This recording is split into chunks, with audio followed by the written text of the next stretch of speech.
আজকের কেন্দ্রীয় কর্মসূচি শহীদদের স্মরণে তাদের আত্মার প্রতি শ্রদ্ধা জানিয়ে যারা জুলাইয়ের আন্দোলনে ওই রংপুর বেগম রোকেয়া বিশ্ববিদ্যালয়ের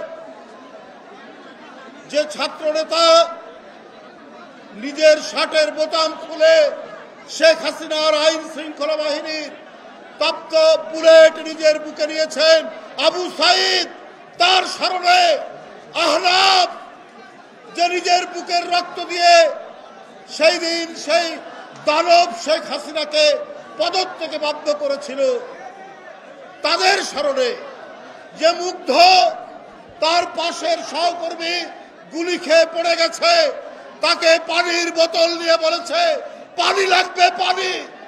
এই যে তার সহকর্মীর প্রতি তার যে মমত্ব দেখাতে গিয়ে সে শেখ হাসিনার পুলিশ, শেখ হাসিনার র্যাব, শেখ হাসিনার সোয়াত বাহিনী তার বুলেটে নিজের জীবন দিয়ে জানিয়ে গেছে এই দেশ ফ্যাসিস্টদের নয়, এই দেশ দানবদের নয়, এই দেশ রক্ত পিপাসু শেখ হাসিনার নয়।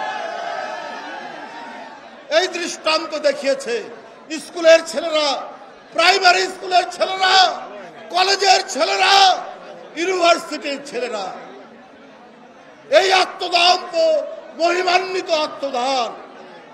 আমরা 16 বছর লড়াই করেছি দেশনেত্রী বেগম খালেদা জিয়ার নেতৃত্বে। এরপরে ভারপ্রাপ্ত চেয়ারম্যান তারেক রহমান, খালেদা জিয়া, তার উপর নিপীড়ন নির্যাতন। বন্ধুরা, যে বেগম জিয়া জীবনে শুধু গণতন্ত্রের উদ্ধারের জন্য লড়াই করেছেন, একবার হোসেন মোহাম্মদ এরশাদ গণতন্ত্র হত্যা করে সেইখান থেকে গণতন্ত্র ফিরিয়ে নিয়ে এসছেন। তারপরে শেখ হাসিনার 16 বছর তার বিরুদ্ধে মিথ্যা মামলা, তাকে হয়রানি, তাকে নানাভাবে নিপীড়ন নির্যাতন করা হয়েছে, তাকে বন্দী করা হয়েছে এমন একটি কারাগারে যে কারাগার পরিত্যক্ত ঘোষণা করা হয়েছিল, যে কারাগারের ভিতরে কোন ধরনের প্লাস্টার নয়, যে রুমের মধ্যে রাখা হয়েছিল সেখানে বালি উড়ে, ধুলা উড়ে। এত শারীরিক কষ্টদার কারণ হচ্ছে শেখ হাসিনা মনে করে বেগম জিয়া বাইরে থাকা মানে শেখ হাসিনার বিপদ, বেগম জিয়া বাইরে থাকা মানে অবাধ সুষ্ঠু নির্বাচনের নিশ্চয়তা, তার জন্য সংগ্রাম। বেগম খালেদা জিয়া, বেগম জিয়ার বাইরে থাকা মানে মানুষের কণ্ঠের স্বাধীনতা, মানুষের কথা বলার স্বাধীনতা, মানুষের চলাচলের স্বাধীনতা। মূলত পরিপূর্ণ গণতন্ত্রের জন্য তিনি লড়াই করেছেন। যাই হোক, 16 বছর পরে ছাত্ররা রাস্তায় নেমে আসলো। এই আন্দোলনের পটভূমি, এই আন্দোলনের মাঠ তৈরি করেছেন আমাদের প্রিয় নেতা তারেক রহমান, তিনি বিএনপির সব নেতা কর্মীকে তিনি আহ্বান জানিয়েছেন এই ছাত্রদের কোটা বিরোধী আন্দোলনে শরীক হন। এইটাই হবে আমাদের গণতন্ত্রের ফাইনাল সংগ্রামের ফাইনাল খেলা। এই চূড়ান্ত সংগ্রামের ঘোষণা দিয়েছিলেন তারেক রহমান সাহেব। এই কারণে প্রত্যেকটি বাড়ি থেকে, প্রত্যেকটি ঘর থেকে ছাত্রদের হাত ধরে তার বাবা মা বেরিয়ে এসে রাস্তায় দাঁড়িয়েছে তাদের সন্তানদের পাশে, তার ভাই বোন দাঁড়িয়েছে তাদের সন্তানের পাশে। শেখ হাসিনা শেষ দিন চেষ্টা করেছে। আপনারা দেখেছেন তার একটি বক্তব্য সম্প্রতি ভাইরাল হয়েছে। শেখ হাসিনা বলেছেন তার আইন শৃঙ্খলা বাহিনীকে ডেকে যে এই আন্দোলন দমন করতে তোমাদের যা অস্ত্র লাগে ব্যবহার করো, ওরা যেন আর বেরোতে না পারে, অর্থাৎ ওই ছেলেদেরকে হত্যা করো। আমি তার রক্ত দেখতে চাই, আমি কোনো মিছিলের আওয়াজ শুনতে চাই না। তারপরেও শেখ হাসিনা পারেনি, তারপরেও শেখ হাসিনা নিজেকে রক্ষা করতে পারেননি। তার পতন হয়েছে, পালিয়ে যেতে হয়েছে, দেশ ছেড়ে পালিয়ে যেতে হয়েছে।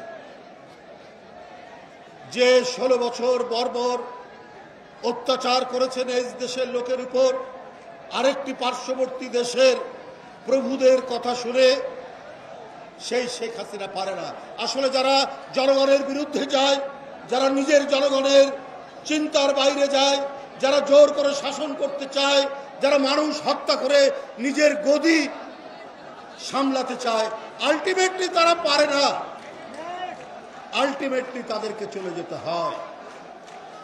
যে মহিলা এই ধরনের বর্বরোচিত আক্রমণের কথা বলতে পারে, সে কত ভয়ঙ্কর হতে পারে। তাই বন্ধুরা আমার, প্রায় 1400, 1500, 1500 ছাত্র জনতা শ্রমিক নিজের জীবন দিয়েছে। জীবন দিয়ে তারা গণতন্ত্রের মুক্তির ঘোষণা দিয়েছে। হাসিনা পালিয়ে গেছে। আমরা জুলাই আগস্টের সেই সমস্ত শহীদদের স্মরণে সারা বাংলাদেশ এবং এই বরিশাল মহানগর, উত্তর জেলা, দক্ষিণ জেলা, তারা আজকে মৌন মিছিল করবেন। দোয়া এবং মৌন মিছিল এখানে হবে। তাই বলেছি, কেউ স্লোগান দিবেন না। আজকে স্লোগানের দিন নয়। আমরা শহীদদের আত্মার প্রতি শ্রদ্ধা জানিয়ে প্রত্যেকে নীরব থাকব, প্রত্যেকে নিশ্চুপ থাকব। বন্ধুরা আমার, আপনারা জানেন গোপালগঞ্জে কদিন আগে কি ঘটনা ঘটল। ওখানে এনসিপি একটি নতুন রাজনৈতিক দল ছাত্ররা গঠন করেছে। তারা ঘোষণা দিয়েছে মার্চ ফর গোপালগঞ্জ। এই ঘোষণার কথা শুনে শেখ হাসিনা গোপালগঞ্জের তার দলের লোকদেরকে, যুবলীগ, ছাত্রলীগ যারা ঘাপটি বেড়ে আছে, তাদেরকে বলেছে তোমরা সেখানে তাদেরকে যেতে দেবে না যে কোনো মূল্যে। যে কোনো মূল্য মানে যারা যাবে তাদেরকে তোমরা দুনিয়া থেকে সরিয়ে দিলেও কোনো অসুবিধে নাই। এইটা শেখ হাসিনার নির্দেশ। এই কারণে তাদের উপর ঝাঁপিয়ে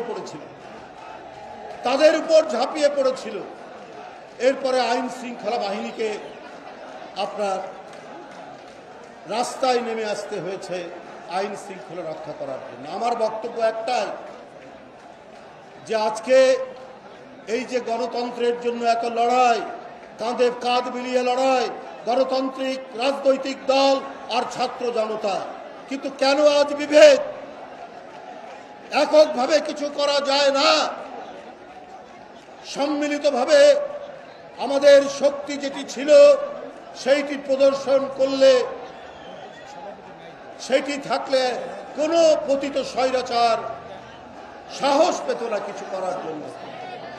কিন্তু আজকে বিএনপিকে টার্গেট করে, বিএনপির বিরুদ্ধে নানা অপপ্রচার কুৎসা দিয়ে আপনারা মিটফোটের সামনে একটি হৃদয় বিদারক ঘটনা ঘটেছে। ব্যবসায়ী সোহাগ, সে কেমন লোক আমরা জানি না, তাকে পাথর দিয়ে আঘাত করে করে হত্যা করা হয়েছে।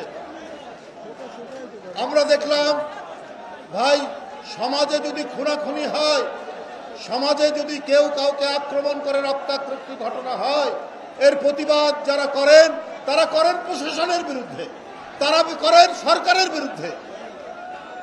আমরা এখানে দেখলাম কি, প্রশাসন বা সরকারকে কিছু না বলে কিছু লোক অপপ্রচার চালালেন বিএনপির বিরুদ্ধে। 10,000 মাইল দূরে বিএনপির ভারপ্রাপ্ত চেয়ারম্যান তারেক রহমান, তার বিরুদ্ধে অপপ্রচার চালাচ্ছে, কুৎসা রটাচ্ছে। আপনার সরকারকে কিছু বলেন না, আপনার প্রশাসনকে কিছু বলেন না, পুলিশকে কিছু বলেন না। সন্ত্রাসীদের ধরবে কে? রাজনৈতিক দল না পুলিশ? তাদেরকে ধরবে কে? র্যাব না পুলিশ? কই আপনি তাদেরকে না বলে তারেক রহমানের বিরুদ্ধে কেন আপনারা অপপ্রচার চালাচ্ছেন? তার বিরুদ্ধে সামাজিক যোগাযোগ মাধ্যমে লিখছেন, তার বিরুদ্ধে স্লোগান দিচ্ছেন। উদ্দেশ্য তো ভালো নয়, নিশ্চয়ই কোনো উদ্দেশ্য নিয়ে কাজ করছেন। কিন্তু আমরা দেখলাম খুলনায় মাহবুব নামে বিএনপির এক লোককে প্রথমে গুলি করা হলো, তারপরে পায়ের রগ কেটে দেওয়া হলো। পায়ের রগ কাটে কারা আপনারা জানেন?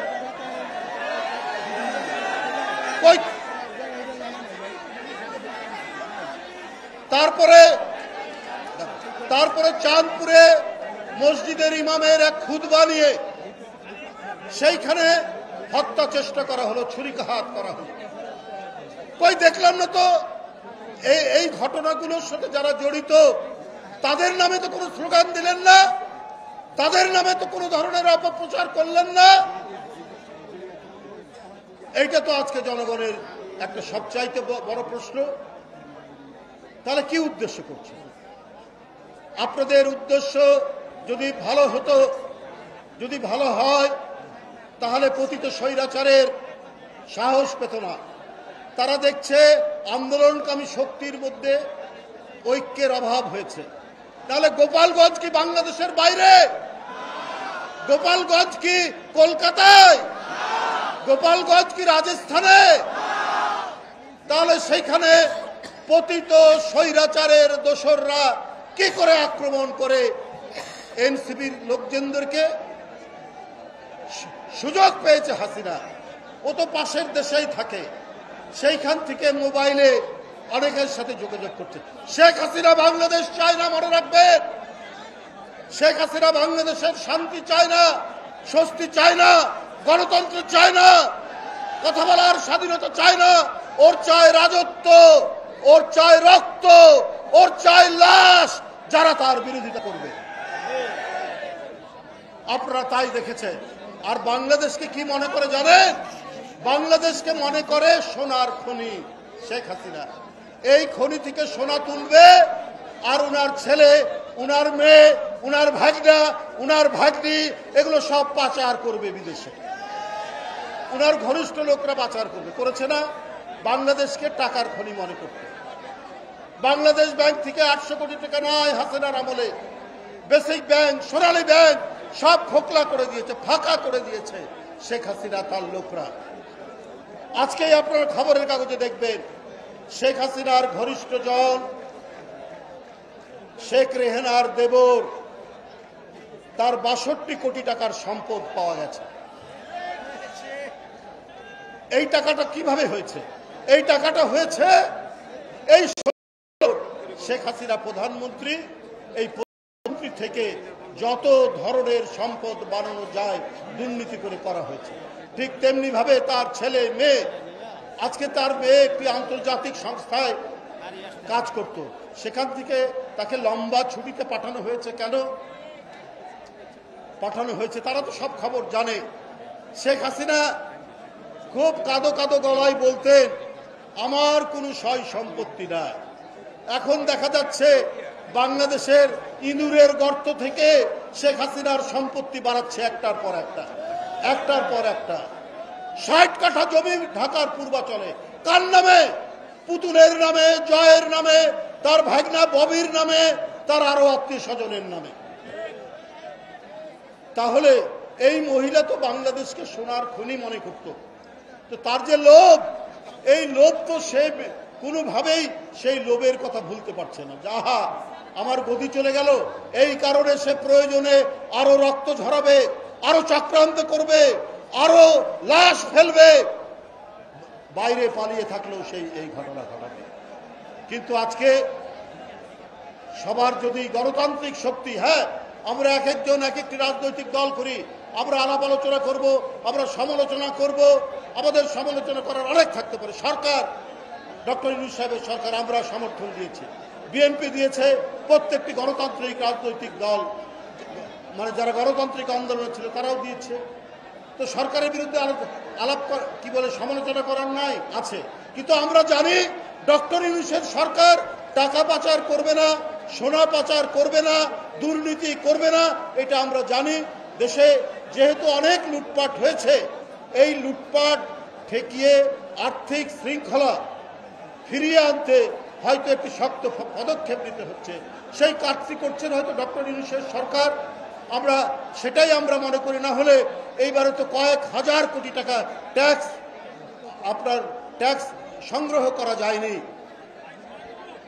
তারপরে এই সময়ে ঢাকায় কাঁচা মরিচের দর উঠেছে 300 টাকা থেকে 400 টাকা কেজি। আপনার শাক সবজি দাম এমন বেড়েছে যে শাকসবজির গায়ে হাত দিলে পরে বিদ্যুতের শক লাগে। তো এগুলো নিয়ে তো সমালোচনা করা যায়, কিন্তু আমরা করি না। যে অন্তর্বর্তীকালীন সরকারের আন্তরিকতা আছে, তারা চেষ্টা করছে, কিন্তু কেউ কেউ সরকারের মধ্যে থেকে কোন রাজনৈতিক দল তারা যদি বাড়াবাড়ি করে, তারা যদি সেই শক্তিকে কাজে লাগিয়ে অন্য আন্দোলনকামী শক্তি যারা 16 বছর লড়াই করেছে তাদের বিরুদ্ধে অপপ্রচার করেছে, তাহলে তো জনগণ তাদেরকে ক্ষমা করবে না, তাদেরকে তো মেনে নিবে না। আপনারা গোপালগঞ্জ গেলেন, এনসিপির এক নেতা বললেন আমরা গোপালগঞ্জের নাম বদলাবো না। আপনারা কাকে উদ্দেশ্য করে বলেছেন আমরা কিন্তু জানি। কেন এই কথা বলতে গেলেন? আপনারা একটি দলের প্রধানকে আপনারা অপমানসূচক কথা বলেছেন, কিন্তু আমরা আপনাদের উপর আক্রমণের সময় বসে থাকিনি। বিএনপির পক্ষ থেকে এর নিন্দা জানানো হয়েছে, বিএনপির পক্ষ থেকে পতিত স্বৈরাচারের বিরুদ্ধে ঐক্যবদ্ধ প্রতিরোধের কথা বলা হয়েছে, কিন্তু আপনারা পায়ে পাড়া দিয়ে নানা ধরনের কাজ কারবার করছে। যাই হোক, আমি আমার বক্তব্য দীর্ঘায়িত করতে চাই না। আজকে সেই শহীদদের স্মরণে যারা নিজের জীবন দিয়ে গণতন্ত্র পুনরুদ্ধারের জন্য প্রচেষ্টা চালিয়েছেন, যারা নিজের জীবন দিয়ে একটা ভয়ঙ্কর রক্ত পিপাসু রক্তচোষক শেখ হাসিনাকে বিতরণ করেছেন, সেই সমস্ত শহীদদের আত্মার প্রতি আমরা তাদের রুহের মাগফিরাত কামনা করি, তাদের আত্মার আমরা শ্রদ্ধা জানাই। আজকে তাদের জন্যই সারা বাংলাদেশে ঢাকা সহ মৌন মিছিল হবে। আমি আবারও অনুরোধ করবেন, মিছিলের মধ্যে কেউ স্লোগান দেবেন না, প্রত্যেকে নীরবে নিভৃতে শহীদদের প্রতি শ্রদ্ধা জানিয়ে। হ্যাঁ, আমরা ওই তো ঢাকা সহ সারা বাংলাদেশে এখন আমরা বরিশালে এই মৌন মিছিল করব।